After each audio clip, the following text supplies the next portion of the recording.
এখানে তৃণমূলের বারবারান্ত তৃণমূলের সন্ত্রাস ছিল, কিন্তু তার মধ্যেও আনিসুর কংগ্রেসের পতাকাকে উড্ডীন করে খাড়া রেখে এলাকায় কংগ্রেসটাকে মজবুত করছিল। জেলে বন্দি থাকা অবস্থায় বাংলায় তাহলে খুন খারাপি করা যায় বলে আজকে প্রমাণিত এবং মুখ্যমন্ত্রী নিজে সেটা স্বীকার করছে। আমাদের বক্তব্য একটাই, খুনি কারা বার করতে হবে, খুনিদের শাস্তি দিতে হবে এবং শুধু শাস্তিটা উদাহরণমূলক শাস্তি দিতে হবে, দৃষ্টান্তমূলক শাস্তি দিতে হবে। এবং বাংলায় তাহলে পরিবর্তনের স্লোগান দিয়ে যারা ক্ষমতা এসেছিল দায়িত্ব কিন্তু তাদের। এটা কি পরিবর্তন না আবর্তন, এটা কি? দেখুন, এই এলাকায় যে আনিসুর, এ দীর্ঘদিনের কংগ্রেসের অত্যন্ত বলিষ্ঠ নেতা।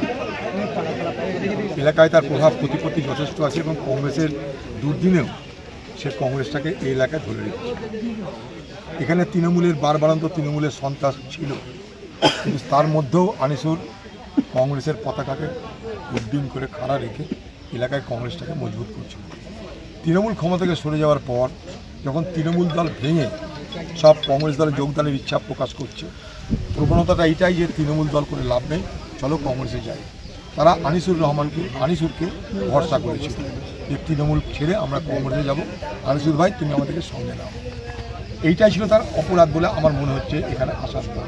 শুধুমাত্র প্রধানত্ব বাঁচাতে, আপনারা জানেন এই পশ্চিমবঙ্গের তৃণমূল জমানায় উপরে ভগবান আর নিচে প্রধান তৈরি হয়েছিল। সে প্রধানত্ব বাঁচাতে, প্রধানই বাঁচাতে তাকে কিন্তু খুন করা হয়েছে বলে আমাদের প্রাথমিকভাবে সন্দেহ হচ্ছে। এরপরে তদন্ত পুলিশ ভালো করে করবে। আরেকটা জিনিস, জেলখানার মধ্যে বসে বসে কী করে স্কিম খুনটা যে জেলখানার মধ্যে বসে বসে, কারণ বাংলার মুখ্যমন্ত্রী বলছেন যার কথা যে আসামি কথা সে কিন্তু জেলে বন্দী। তাহলে জেলে বন্দি থাকা অবস্থায় বাংলায় তাহলে খুন খারাপি করা যায় বলে আজকে প্রমাণিত এবং মুখ্যমন্ত্রী নিজে সেটা স্বীকার করছে।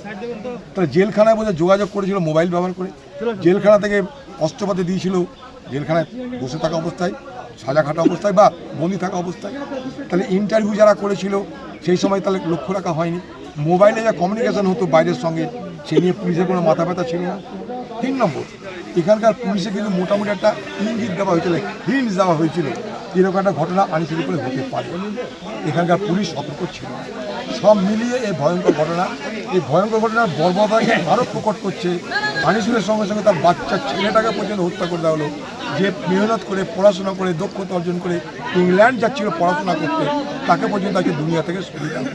এই অন্যায় সমাজ বরদাস্ত করবে না, বাংলা বরদাস্ত করবে না। রাজনীতির পেঁয়াজ পয়জার আমরা জানি না। আমাদের বক্তব্য একটাই, খুনি কারা বার করতে হবে, খুনিদের শাস্তি দিতে হবে এবং শুধু শাস্তিটা উদাহরণমূলক শাস্তি দিতে হবে, দৃষ্টান্তমূলক শাস্তি দিতে হবে। এবং বাংলায় তাহলে পরিবর্তনের স্লোগান দিয়ে যারা ক্ষমতা এসেছিল দায়িত্ব কিন্তু তাদের। এটা কি পরিবর্তন না আবর্তন, এটা কি? বাংলায় তাহলে যে জায়গায় ছিল সে জায়গায় দাঁড়িয়ে আছে, এটাই প্রমাণ। সেটা আজকে সরকারকে স্বীকার করতে হবে আমরা কিছু করতে পারিনি। আর যদি কিছু করতে পারো তাহলে বলো কি করলে। এসপি মুখ্যমন্ত্রীকে বলছে, মুখ্যমন্ত্রী টিভিতে বলছে খুনি আমরা জেনে যাচ্ছি, কিন্তু খুনি কি করে পারলো, কেন পারলো, কাদের দ্বারা পারলো? আমাদের ভিডিও ভালো লাগলে লাইক এবং শেয়ার করুন। কমেন্ট সেকশনে গিয়ে জানান আপনাদের মতামত। আরও ভিডিও পেতে আমাদের চ্যানেল সাবস্ক্রাইব করুন এবং প্রতি মুহূর্তে খবরের আপডেট পেতে প্রেস করুন বেল আইকন।